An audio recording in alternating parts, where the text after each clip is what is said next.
Servicios informativos de Navarra Televisión. Jóvenes que ni estudian ni trabajan y que la crisis económica los ha colocado en una situación complicada para encontrar un empleo. En esta situación están 5.000 jóvenes navarros menores de 25 años.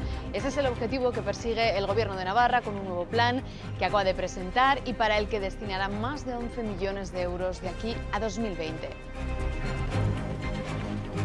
Hola, buenas tardes. El plan se propone prepararles, orientarles y fomentar el empleo para estos jóvenes. Mientras se presenta un plan para este colectivo, se mira de reojo y con preocupación a Cosca y a sus casi 400 empleados cuyo trabajo pende de un hilo, de un plan de viabilidad que no se ve claro, como tampoco que alguien se interese por la empresa en las actuales circunstancias. En la situación en la que se encuentra Cosca también es difícil que un comprador entre en la situación compleja y complicada que tiene hoy. Un informe de Comisiones Obreras revela que Navarra, con un 30% del PIB procedente de la industria, ha mantenido el pulso a pesar de la crisis. No obstante, también destaca que desde 2008 se han perdido más de 15.000 empleos, un 19% de las personas ocupadas. La Universidad Pública de Navarra entre las más productivas de España, según un estudio elaborado por la Fundación BBVA, entre más de 5.000 usuarios de centros académicos. Salvo las regiones de mayor tamaño, la UNA se coloca a la cabeza. Y Tudelas vuelca en apoyo al mantenimiento del conservatorio. Los alumnos han ofrecido esta tarde varios conciertos por las calles tudelanas, un acto reivindicativo organizado por la PIMA que llega tras conocerse hoy la decisión del Gobierno de invertir medio millón de euros en el centro para asegurar su mantenimiento hasta 2016.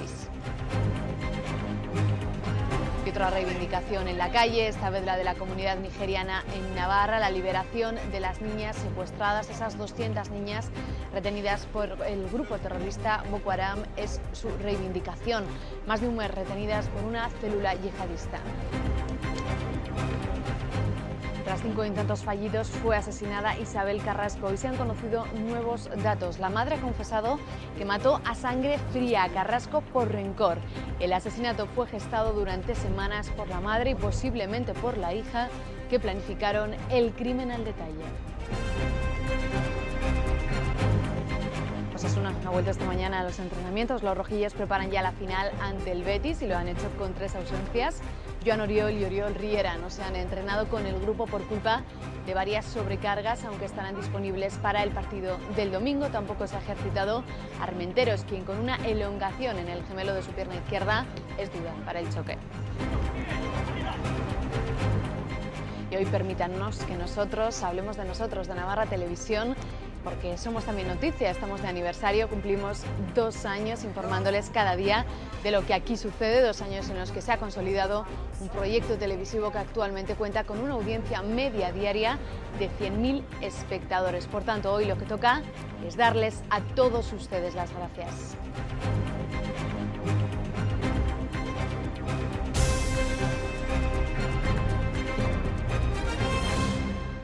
En Navarra hay actualmente unos 5.000 jóvenes menores de 25 años que ni estudian ni trabajan. El Gobierno va a poner en marcha un programa dotado con 11 millones de euros con el que espera reducir esa tasa de paro que actualmente afecta a 1 de cada 4 jóvenes de la comunidad foral.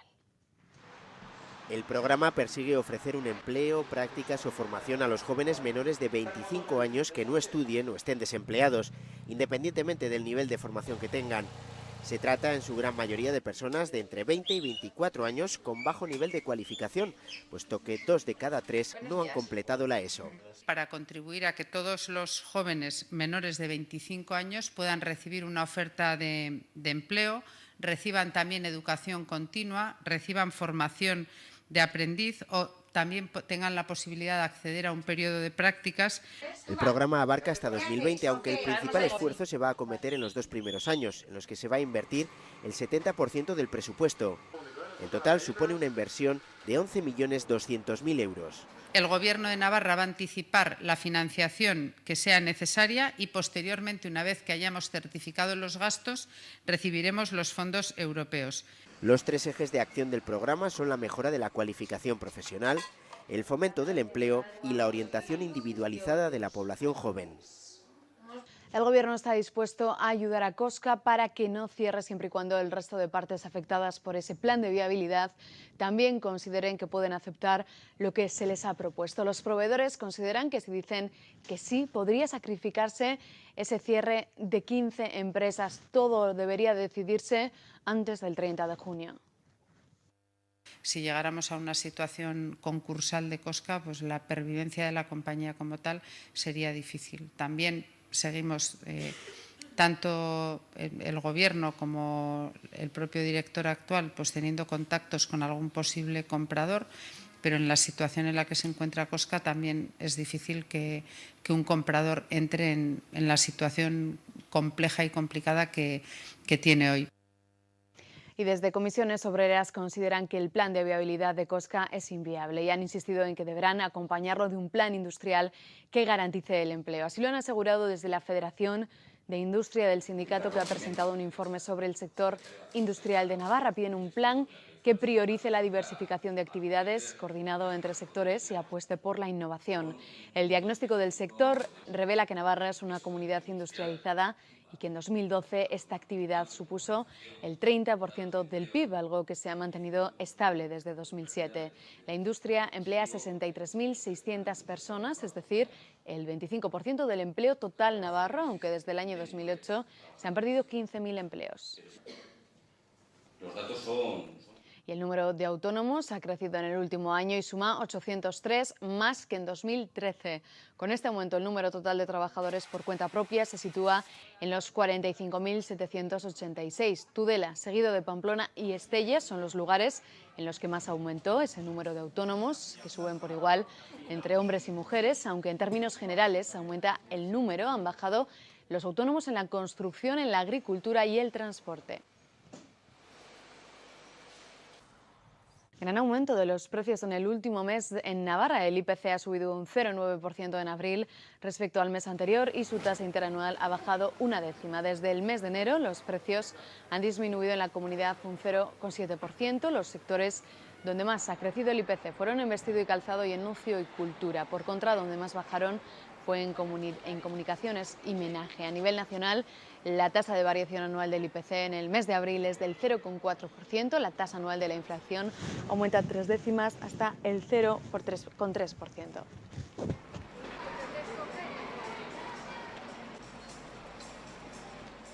Y hoy seguimos a vueltas con el objetivo del déficit de Navarra, si se cumplió, como dice el Ejecutivo Foral, o si hubo incumplimiento, como aseguran desde el Gobierno central. 95 millones de euros tienen la culpa. El Gobierno Foral tiene dos tareas este año: cumplir ese objetivo para 2014 y conseguir de aquí a octubre, antes de que los datos de 2013 se envíen a Europa, que esos 95 millones de euros se imputen a las arcas del Estado. Intentaremos, desde luego, que este año pues seamos cumplidores y seguiremos peleando porque de aquí a octubre entiendan que esos 95 millones son imputables al Estado y no a Navarra. Goicoechea, que se ha vendido ya una parte, dice que se ha vendido ya un paquete de las acciones de Iberdrola, 43 millones de euros, y que parte de ese dinero se utilizará para medidas de activación económica. La sociedad pública Sodena realizó una compraventa de vehículos antiguos entre el año 2002 y el 2014 que se saldó con una pérdida de casi 150.000 euros. Una operación de la que ha tenido que dar cuenta hoy su gerente. Todos los grupos de la oposición han criticado esta actuación. Las explicaciones ofrecidas por el gerente de Sodena no han convencido a la oposición.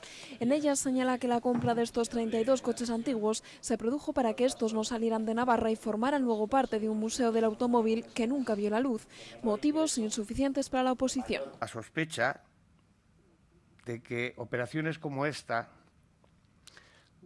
se nos hacen dificilísimamente justificables, salvo que se instrumente a la sociedad para unas finalidades que respondan más a intereses políticos, partidistas o incluso personales. Nos parece lamentable, nos parece una forma muy preocupante de utilizar el dinero público, una falta de respeto a los navarros y, como siempre ocurren estas cosas, no hay nadie que responda ni en lo técnico ni en lo político. Fernández Valdivieso ha indicado que en 2002 se le encomendó a Sodena que analizara la posible adquisición de toda la colección, aunque no ha señalado quién. Eso sí, ha apuntado que en ese momento se adquiría un bien con liquidez. La compra de vehículos antiguos era un bien líquido y por aquel entonces había un mercado donde las transacciones eran medianamente habituales. Por lo tanto, se estaba adquiriendo un bien con liquidez, que igual que se compraba, podía venderse. Evidentemente nadie en el año 2002, desde luego yo no, podía vislumbrar la crisis. El gerente de Sodena ha señalado que con los 850.000 euros obtenidos con esta venta se disminuirá la deuda de esta empresa y otra parte se destinará a préstamos participativos para proyectos emprendedores. Más de 5 millones de euros para retribuciones a ediles en 2014 están bloqueados. El año pasado el pago se hizo en el mes de abril, pero en este tiempo se ha producido un cambio legal y es que si algún miembro de las corporaciones locales incumple la ley de símbolos se puede llegar a perder la subvención que reciben a cambio de su trabajo en los ayuntamientos. El gobierno lo que tiene que hacer es cumplir las leyes y, bueno, pues en la medida en que se arbitre pues un procedimiento para que cumpliendo la ley de símbolos se pueda facilitar esta cuestión a quien realmente cumple, pues lógicamente se liberará. Pero en cualquier caso lo que no puede hacer el gobierno es facilitar el incumplimiento de una ley.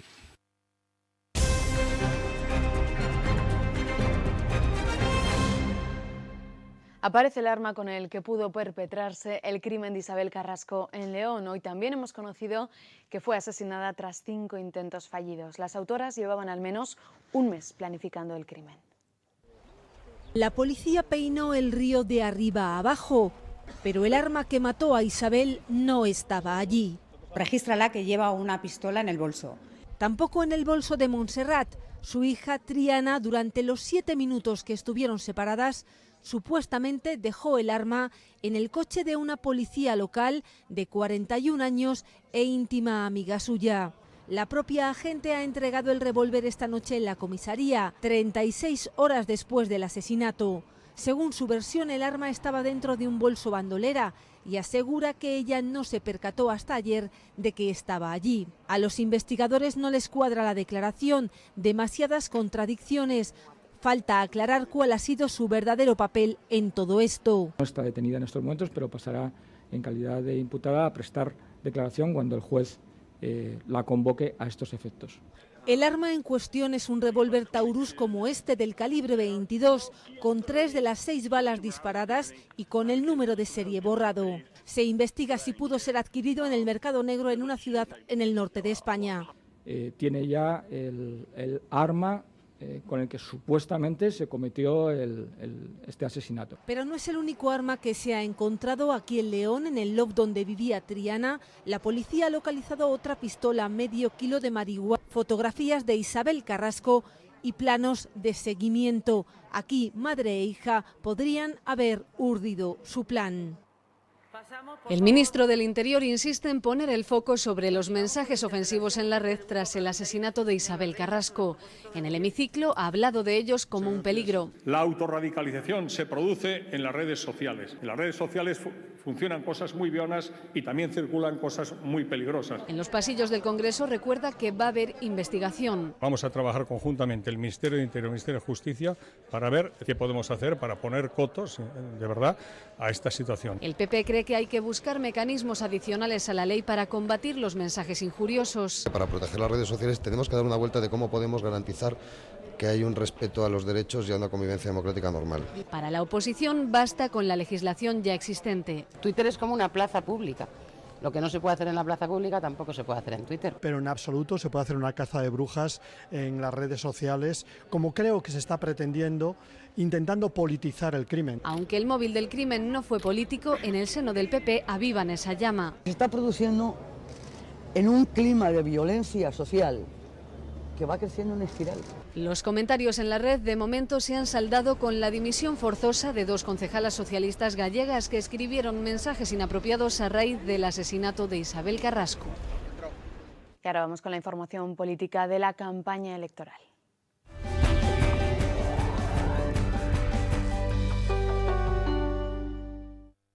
El ministro de Asuntos Exteriores está en Pamplona, apoya la presentación del libro de Pablo Zalba, el candidato al Europarlamento por el Partido Popular.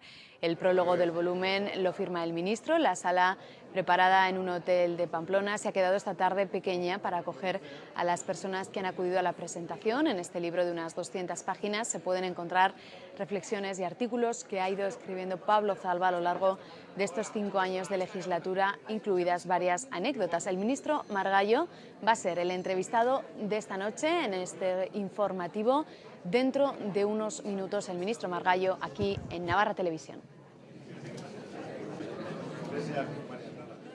Y hoy la sesión de control al Gobierno en el Congreso de los Diputados se ha convertido también en el escenario de los mensajes electorales de los grupos. Rajoy ha defendido las bondades de Europa y el trabajo conjunto que se ha realizado para salir de la crisis. Estoy a favor de que haya más Europa. Creo, por fortuna, que el proceso es irreversible. Creo que la grave crisis del euro que vivimos en los últimos años se ha superado y desde ese punto de vista, pues lo que creo que tenemos que continuar es trabajar en el futuro. Hay datos que dicen que las cosas van por el buen camino y, como le he señalado antes, en el año 14 y en el año 15 habrá crecimiento y creación de empleo en nuestro país. Y en la réplica de Rajoy al líder de los socialistas, Alfredo Pérez Rubalcaba, que en su habitual cara a cara de los miércoles le ha señalado a los populares la Europa que quiere. Que queremos más unión política para que los europeos sepan quién decide y, sobre todo, ante quién dan cuentas aquellos que deciden. Estas son las primeras elecciones generales europeas que se celebran, que son claves para salir de la crisis y que son claves para, entre otras cosas, salir de la postración en la que está Europa. Europa que está desmoralizada, Europa en la que estas políticas que se han equivocado han conducido a un caldo de cultivo en el que ha crecido el egoísmo, la xenofobia, el racismo, esa Europa que va a salir o que tiene que salir de la crisis después de estas elecciones. Y aquí el Partido Socialista de Navarra ha centrado su campaña en la igualdad entre hombres y mujeres. Los socialistas han criticado que tanto el Partido Popular Español como el Europeo estén recortando los derechos y libertades de la mujer, alegando motivos económicos. Una Europa más igualitaria en la que hombres y mujeres tengan las mismas oportunidades.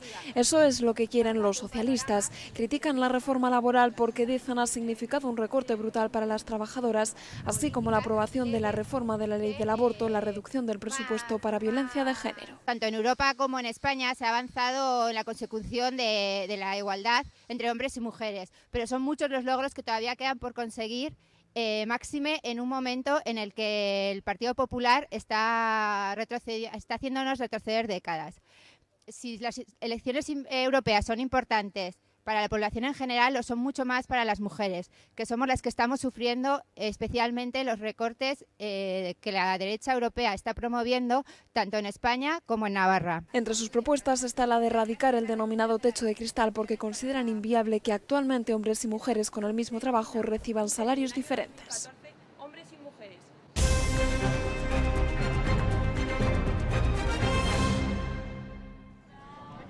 Y esta que están viendo es la protesta que la comunidad nigeriana en Navarra ha realizado esta mañana para pedir la liberación de las niñas secuestradas, esas 200 niñas retenidas por el grupo terrorista Boko Haram. El secuestro se produjo el 14 de abril, pero el hashtag no comenzó a utilizarse hasta 9 días después y desde ese momento, el 23 de abril, se han tuiteado 3 millones de mensajes utilizando ese hashtag, casi medio millón solo el pasado sábado 10 de mayo en apoyo por la liberación de las niñas nigerianas secuestradas. La Fundación BBVA ha sacado un estudio que sitúa a la Universidad Pública de Navarra entre las más productivas. La anterior edición de este informe fue descargada por 5.000 usuarios. Además, con estos datos han elaborado una aplicación para ayudar a los alumnos a elegir la universidad que más les conviene. Cataluña, Valencia y Madrid son las 3 comunidades con universidades públicas más productivas, pero si dejamos a un lado las regiones de mayor tamaño, Navarra se sitúa a la cabeza. Son universidades que en el ámbito docente se caracterizan porque el proceso de sus estudiantes y sus tasas de éxito y de evaluación son elevadas, el perfil de sus profesores cuenta con un porcentaje alto de doctores en las mismas, A pesar de la crisis, la mayor parte de las universidades públicas, incluida la de Navarra, han conseguido mantener este año el índice de productividad y el de volumen de resultados. Sin embargo, los rectores ya han alertado que de mantenerse los recortes, las consecuencias serán nefastas. A partir de este informe se ha elaborado una web en la que el usuario incluye qué estudios quiere realizar, dónde y el peso que le da a la docencia o a la investigación, y se despliega un ranking con las mejores opciones disponibles. Después le da un conjunto de informaciones que consideramos que son muy importantes, complementarias. En primer lugar, las notas de corte del último año disponible. En segundo lugar, el precio del crédito o, en su caso, el precio del curso completo cuando la universidad lo ofrezca de esa manera. Una herramienta útil a la hora de decidir en qué universidad queremos matricularnos. Y los tudelanos han mostrado esta tarde de forma multitudinaria su apoyo al Conservatorio de Música Fernando Remacha en los actos que la PIMA había organizado antes de que este mediodía se conociera la decisión del Gobierno foral de aportar medio millón de euros hasta 2016. Sonido de clarinetes en la turística Puerta del Juicio. Mientras en la Plaza de la Judería muchos disfrutaban de una orquesta de cuerda.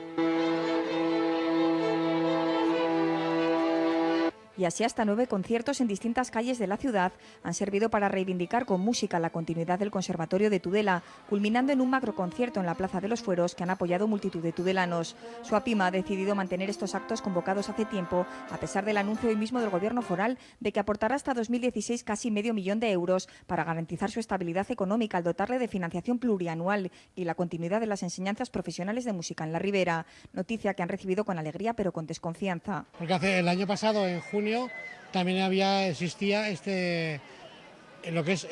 firma del convenio plurianual que luego se tuvo que quitar. Desde el Conservatorio aseguran que su objetivo es blindarlo para siempre en lugar de depender de convenios plurianuales, más financiación y aumentar el número de alumnos de sus 51 actuales a 80 porque hay demanda. Lo que querríamos es blindar el Conservatorio y que en 2016 esté quien esté no necesite de este tipo de cosas. O sea, queremos hacer conciertos en la ciudad, pero no con este matiz. Queremos hacer simplemente festivos, ¿no? Si nos toca en el 2016 volveremos, si nos toca en el 2015 volveremos y si nos toca mañana volveremos también. El alcalde agradecía al consejero que cumpliera con su palabra y a la PIMA su lucha y ha dicho que el convenio a firmar próximamente prevé la creación de una comisión que abordará su mantenimiento definitivo. Hasta el 16 tenemos para estudiar, preparar y determinar cuál tiene que ser el Conservatorio de Tudela, qué forma jurídica tiene que tener para tener esa estabilidad que es lo que pretendemos todos, ¿no? No estar pendientes de un convenio que se firme cada 3 o cada 4 años. No obstante, la PIMA seguirá recogiendo firmas de apoyo al centro y ya van 5.000. En nuestro servicio nómina hemos decidido ofrecerte unas condiciones financieras exclusivas para que domiciliar tu nómina sea más rentable. La libreta o cuenta corriente en la que domicilies la nómina estará totalmente exenta de comisiones de mantenimiento y administración. Si usas tus tarjetas, te saldrán gratis y disfrutarás de la posibilidad de sacar dinero sin coste en cualquier cajero Servirred nacional. Y te ofrecemos un descuento del 10% de tus seguros de hogar, vida y accidentes del primer año. Disfruta ya de todas las ventajas que te ofrece tu servicio nómina. El servicio nómina de Caja Rural de Navarra patrocina los deportes.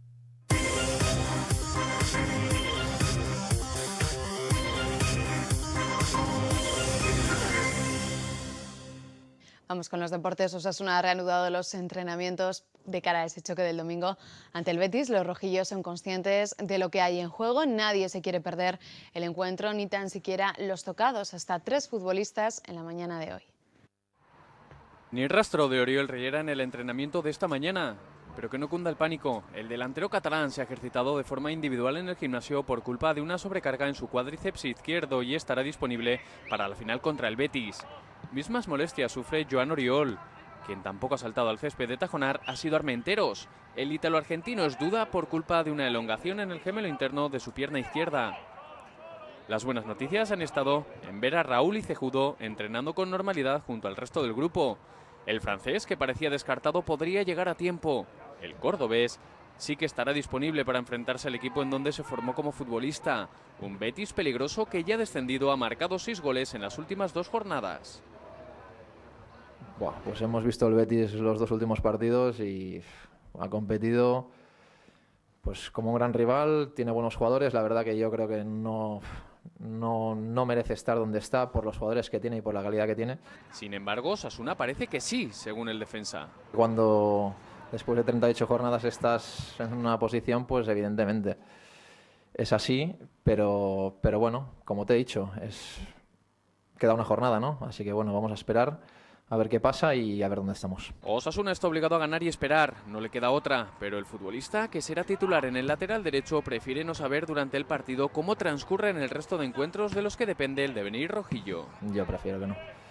Yo creo que hay que jugar el partido, como te he dicho, sin tener nada más en la cabeza y conseguir el resultado. Ya está. Algo que parece difícil en un Sadar que se llenará por segunda vez esta temporada, segunda consecutiva. En apenas 5 horas se agotaron ayer las 1.500 entradas que restaban por poner a la venta. Una afición que podrá reunirse en torno al frontón de Cordovilla en los prolegómenos del encuentro. La Federación de Peñas Osasunistas montará de nuevo la zona rojilla para calentar ese encuentro contra el Betis. Desde las 11 de la mañana del domingo hasta media hora antes del encuentro se celebrará esta fiesta del osasunismo con la que se pretende crear el mejor ambiente para animar el equipo. En nuestro servicio nómina hemos decidido ofrecerte unas condiciones financieras exclusivas para que domiciliar tu nómina sea más rentable. La libreta o cuenta corriente en la que domicilies la nómina estará totalmente exenta de comisiones de mantenimiento y administración. Si usas tus tarjetas, te saldrán gratis y disfrutarás de la posibilidad de sacar dinero sin coste en cualquier cajero Servirred nacional. Y te ofrecemos un descuento del 10% de tus seguros de hogar, vida y accidentes del primer año. Disfruta ya de todas las ventajas que te ofrece tu servicio nómina. El servicio nómina de Caja Rural de Navarra patrocina los deportes. España logra el récord de banderas azules, seguida de Grecia, Turquía y Francia. España ha obtenido 681 banderas azules en 573 playas y 108 puertos deportivos, lo que significa un aumento de 34 respecto a 2013. En Iberdrola estamos investigando siempre. Primero con la energía de los ríos. Desde hace una década con la del viento. Somos líderes mundiales en energía eólica. Ahora estamos investigando con la energía del mar. Estamos en el futuro. Iberdrola, estamos contigo. Los tubos todavía al descubierto, las excavadoras enterradas y los barcos dragando arena. Mucho trabajo, pero se llega. En 2 días lo hacen, ¿eh? Yo lo veo muy bien. El verano a la vuelta de la esquina y un año más, las banderas azules. Duchas ya no hay por culpa del vendaval. Jamás. No recordamos lo de este año un temporal como ese. Temporal histórico que no ha podido con el récord mundial de España, 681 banderas, el país con más galardones del mundo, 33 más que el año pasado. Uno de los motivos de ese aumento, la vuelta de los socorristas, los ayuntamientos concienciados con la necesidad de ofrecer seguridad. Lo ofrece la misma playa, es muchísimo mejor. Socorristas, su Cruz Roja, sus accesos bien. Baleares remonta, Galicia se mantiene a la cabeza y Cataluña recupera banderas perdidas. Es el valor añadido que le está dando a esta playa. Pero ¿quién dice que estas otras playas, como por ejemplo la de Laredo, no son de bandera? Es la mejor playa del mundo. A mí me parece que es espectacular. Kilómetros de arena impecable como la de La Concha en San Sebastián. No hay una playa tan bonita como esta, no creo que haya. Pero hay municipios que prefieren apostar por otro tipo de reclamos. En Iberdrola estamos investigando siempre. Primero con la energía de los ríos. Desde hace una década con la del viento. Somos líderes mundiales en energía eólica. Ahora estamos investigando con la energía del mar. Estamos en el futuro. Iberdrola, estamos contigo. Navarra Televisión está de aniversario. Esta casa cumple 2 años. El 14 de mayo de 2012 iniciaba sus emisiones, un nuevo medio de comunicación en nuestra comunidad. 2 años en los que se ha consolidado este proyecto que nació con una clara vocación de servicio público y al que hoy le respaldan los datos. 100.000 espectadores es la audiencia media de Navarra Televisión. Gracias. Arrancaba hace 2 años una nueva televisión en Navarra, un nuevo proyecto audiovisual que tenía en sus servicios informativos un pilar fundamental en su carta de presentación. El balance que hacemos desde los servicios informativos al cabo de 2 años, desde luego no puede ser sino positivo, porque han sido 2 años muy complicados. La televisión nació con expectativas, con interés, porque había mucha expectación para ver cómo respondíamos, ¿no?, en este nuevo proyecto. Yo creo que hemos respondido bien, creo que hemos hecho muy buen trabajo, que hemos estado a la altura de las expectativas que se exige a una televisión que debe dar servicio. Durante estos 2 años se ha ido apuntalando un medio de comunicación que se consolida y los datos están ahí. Navarra Televisión ha conseguido una audiencia media diaria de 100.000 espectadores. La verdad es que han sido 2 años muy intensos en los que no nos hemos olvidado desde el principio en realizar una televisión con un marcado carácter de servicio público. Eso siempre es algo que ha marcado a todos los programas que hemos emitido y estamos emitiendo en esta casa. Programas que han estado destinados a todos los sectores de la población, los más pequeños, los jóvenes, los mayores, todos han tenido y tienen algún programa pensado especialmente para ellos en Navarra Televisión. Programas temáticos para todas las edades. El pilar del servicio público vertebra los informativos y los diferentes espacios de esta casa. Ha sido una andadura difícil, pero desde luego ilusionante. Hemos querido ser a lo largo de este tiempo el altavoz de las principales inquietudes de la sociedad navarra, algo que, por ejemplo, hacemos todos los días en nuestro magazine, que también se ha consolidado, Me Importas Tú, por el que han pasado los principales protagonistas de la historia de la sociedad navarra y también todas aquellas personas que nos han visitado procedentes de otros lugares. Meses de esfuerzo y de trabajo de los profesionales de un medio de comunicación que hoy les agradece a todos ustedes, a la audiencia, su confianza durante estos 2 primeros años de Navarra Televisión.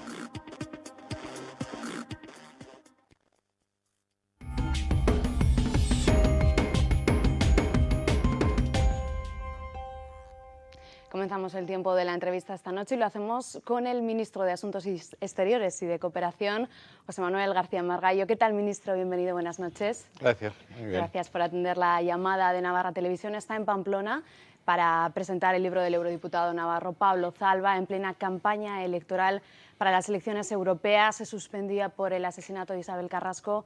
¿Cómo se encuentra la familia del Partido Popular ante estas novedades que están surgiendo respecto Bueno, la verdad es que esto tragedia? fue una sorpresa absolutamente inesperada y lo hemos recibido con la conmoción y la tristeza que usted se puede imaginar, ¿no?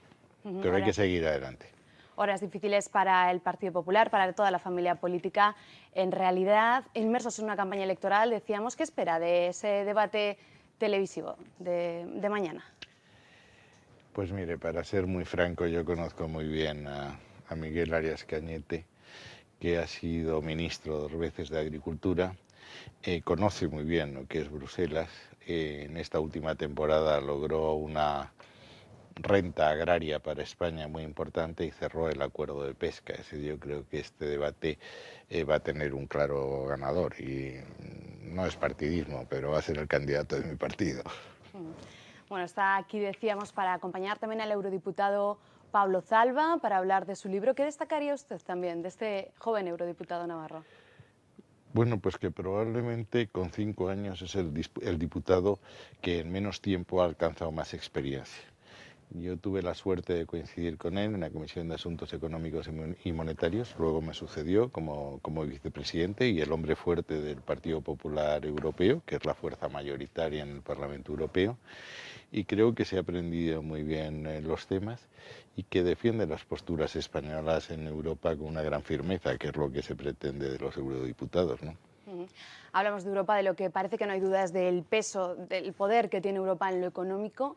En lo político no sé si tiene tanto, por ejemplo, cómo se mide ese músculo en cuanto a la crisis de Ucrania, por ejemplo, podemos decirlo así. Bueno, yo creo que Europa tiene mucho más peso del que nos gusta decir. Yo creo que esto fue cierto en el pasado y ya es menos cierto ahora. Es decir, todos los ministros de Exteriores, los 28 ministros de Exteriores, hemos coincidido en una postura común, lo cual es importante.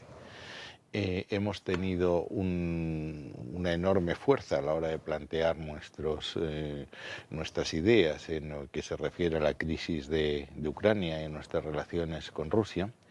Hemos logrado suavizar algunas posturas que eran, a mi juicio, excesivamente radicales y hemos logrado plasmar algunas ideas muy concretas. En primer lugar, el respeto a la legalidad internacional. Por tanto, la no aceptación de unos referenda de secesión que eran contrarios a la Constitución ucraniana. En segundo lugar, una solidaridad interna muy fuerte con los países que más amenazados se sienten por la proximidad a Rusia y por la historia común. Estoy hablando de los países bálticos, de Polonia, de Hungría, de Rumanía. Y en tercer lugar, el insistir en que no haya que romper los puentes de diálogo con Rusia. Lavrov estuvo en Madrid, estuvo 2 días, y yo creo que si queremos que haya una solución estable para Ucrania, Rusia tiene que estar en nuestro bando. Y que si queremos que haya solución en otros problemas en Siria, en Irán, etcétera, Rusia tiene que formar parte de la mesa de negociaciones. Eso era algo que no era evidente y que los europeos hemos logrado imponer en la opinión pública, en la comunidad internacional, en definitiva. Decía, ministro, soluciones, pero parece que queda lejos todavía. ¿Cuáles van a ser esos siguientes capítulos que vamos a ver, por ejemplo, en cuanto a la crisis de Ucrania? Bueno, la crisis de Ucrania es una crisis que no es una crisis de hoy, Es decir, Rusia ha considerado que Ucrania formaba parte de Rusia hasta antes de ayer. Es verdad que era parte del imperio de los zares y luego de la Unión Soviética.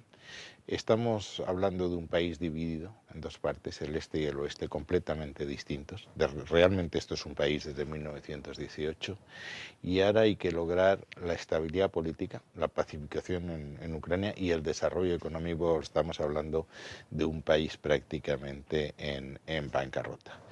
Los europeos lo que hemos hecho es brindar nuestra ayuda, tender la mano a Ucrania. Vamos a firmar un acuerdo de asociación, un acuerdo de libre comercio que servirá para crear empleos en Ucrania. Y yo creo que esto, a medida que vaya pasando el tiempo, Rusia se convencerá de que también tiene que suavizar algunas de sus posturas. Ya ha condenado estos referendos que ha habido estos días en las provincias del este. Parece que está de acuerdo en las elecciones del 25 de mayo, que son muy importantes para que haya un poder legítimo en Kiev, en Ucrania. Yo creo que las cosas, hablando, van a ir mejorando en los próximos años. He hecho referencia también a esos referéndums. ¿En qué se parecen al referéndum catalán, por ejemplo? Esos desafíos soberanistas que también van a estar implícitamente muy marcados en esta campaña electoral. Esto hay que ser muy claro. Las circunstancias en Ucrania y en Cataluña son radicalmente distintas, pero se parecen en una cosa que es la única importante, que es que un referéndum que sea contrario a la constitución del país en que está inmerso ese territorio es ilegal. Y por ser ilegal no puede ser aceptado por la comunidad internacional. Y por no ser aceptado por la comunidad internacional, un territorio que se escinda fruto de una declaración unilateral de independencia no puede ser reconocido por la comunidad internacional. No es un Estado, para entendernos. ¿Cómo se ven esas demandas independentistas desde Bruselas? Quiero preguntarle no solo por la catalana, también, por ejemplo, por la de Euskadi y Navarra. Ahora se ven con preocupación, es decir, la Unión Europea es una unión de Estados, somos 28. El presidente Mas ha dicho que él sueña con una Unión Europea a 75 estados, lo cual haría francamente inmanejable la Unión Europea. Y se ve como algo contrario a los tiempos, o sea, en un momento en que lo que estamos haciendo es integrar, es unir, caminar hacia una Unión Federal Europea, el separar lo que ya está unido no parece lo lógico. Y eso, bueno, puede ser un mal precedente y un mal ejemplo. Tenemos ahora lo que está ocurriendo en el Reino Unido, pero tiene usted en Francia Córcega y Bretaña, tiene usted en Italia la Padania, tiene un montón de regiones que, de seguir este ejemplo, iríamos a un auténtico caos, a un rompecabezas sin sentido. Por tanto, pues se ve como preocupante. ¿Puede ser un efecto dominó? Está ahí también Escocia. Claro. Eso es exactamente lo que le estoy diciendo, puede ser un efecto dominó y la Unión Europea ha sido muy clara en este tema. No ha habido un solo dirigente europeo que no haya dicho que una secesión unilateral coloca al Estado que la practica fuera de la Unión Europea, excluida de la Unión Europea desde el minuto cero. Y la exclusión de la Unión Europea quiere decir que las empresas tendrían más dificultades para vender bienes fuera porque pagarían un arancel, que las entidades financieras no tendrían acceso al chorro de dinero que viene del Banco Central, que en definitiva habría un empobrecimiento colectivo. Hemos calculado en el Ministerio de Asuntos Exteriores que en el caso de Cataluña, ya que usted me lo mencionaba, sería un empobrecimiento entre el 20 o el 30%. La pregunta que se tiene que hacer el elector que tenga una pensión es quién va a pagar mi pensión al día siguiente, o la empresa dónde voy a vender mis productos al día siguiente, y los trabajadores quién me va a dar empleo si las empresas tienen un nivel de crecimiento o de actividad menor. Esas son las preguntas prácticas que hay que trasladar. Pero lo que es seguro es que una Cataluña independiente en contra de la Constitución española no sería un Estado reconocido por la comunidad internacional y quedaría excluido de la Unión Europea desde el minuto cero. Es decir, se privaría de todas las ventajas que tiene formando parte de España. Ese es el escenario que ve el ministro a partir del día siguiente a un referéndum, a celebración de un referéndum en Cataluña. Que lo vea el ministro no es excesivamente preocupante. El problema es que lo vea así todas las autoridades de la Unión Europea, la Comisión, el Parlamento, el Consejo, todos los expertos lo ven así, en eso hay unanimidad. El que yo opine o deje de opinar es irrelevante, lo importante es los que opinan, los que tienen que decidir. Los que tienen que decidir han hablado con enorme claridad. El desafío soberanista, dice el ministro, que preocupa en Bruselas. ¿Preocupa también la inmigración? Ceuta y Melilla siguen... La inmigración es un problema que preocupa a todos los países del mundo y mucho más a los países ribereños del Mediterráneo. Por eso nos reunimos en Alicante hace escasamente un mes, 7 ministros de Exteriores de los países ribereños de Europa, y hemos hecho una declaración común. Ningún país, por grande que sea, y tiene usted el ejemplo de Estados Unidos, puede resolver por sí mismo el tema de la inmigración. Nosotros tenemos que hacer nuestra parte, pero es obvio que esto es un problema europeo. En un espacio sin fronteras como Schengen, los inmigrantes que llegan a Ceuta o a Melilla o a Málaga al día siguiente pueden llegar a Estocolmo. Por tanto, lo que hemos pedido es, primero, tengan ustedes en cuenta que este es un problema que tenemos que resolver entre todos. Eso quiere decir que todos tenemos que poner dinero en los países de origen, porque la gran mayoría de los inmigrantes vienen huyendo de la pobreza. Hay que crear desarrollo allí para que no se vean forzados a venir. Hay que controlar las fronteras, porque no hay país en el mundo que pueda admitir todos los inmigrantes que les gustaría venir. Sería absolutamente imposible. Y hay que poner dinero en integrar a los inmigrantes que vengan en condiciones legales, darles empleo, casa, educación, sanidad, que vivan en las condiciones que requiere la dignidad humana. Y eso, insisto, es un problema que tenemos que abordar entre todos. Pero parece que Europa sigue haciendo oídos sordos, no sé si es una cuestión económica, quizás. Hoy conocíamos un dato, Ceuta y Melilla, que han aumentado más de un 200% en los 4 primeros meses del año, esa presión migratoria. Es un problema económico. ¿Por qué Bruselas también sigue haciendo, no sé si oídos sordos? También ha pasado en Italia. ¿No es suficiente esa presión? No es suficiente el dinero que está dedicando Europa a la inmigración. Estoy completamente de acuerdo. Tenemos que reforzar esa operación que se llama Frontex, que es de control de fronteras. Tenemos, en definitiva, que hacer algo en común.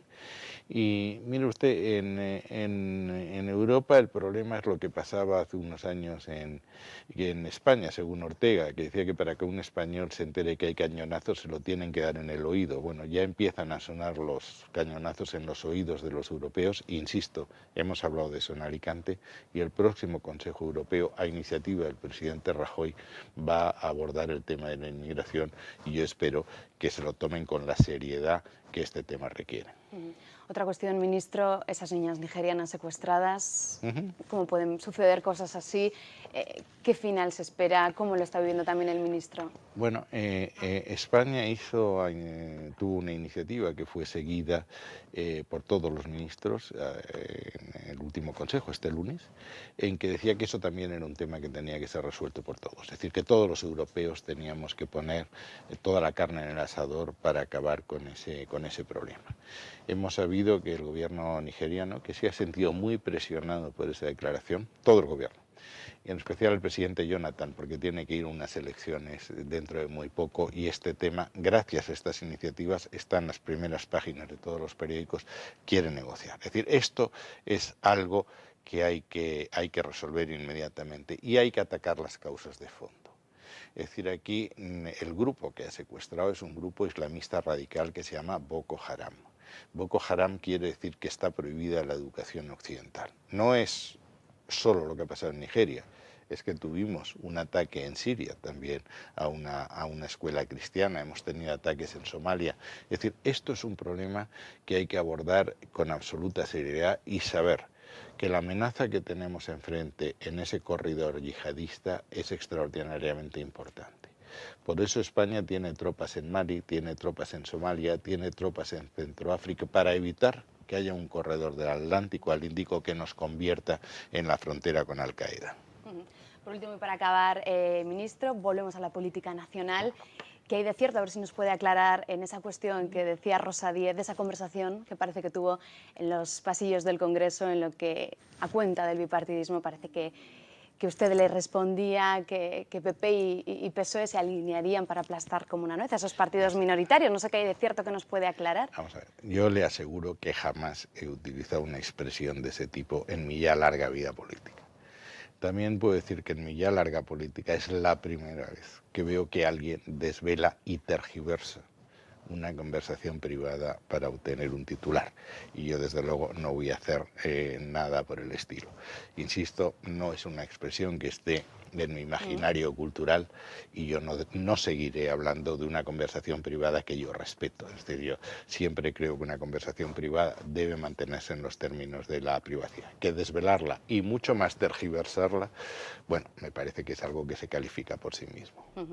Aclarado, ministro, muchísimas gracias por haber estado hoy en Navarra Televisión. Gracias de verdad por haber atendido nuestra llamada.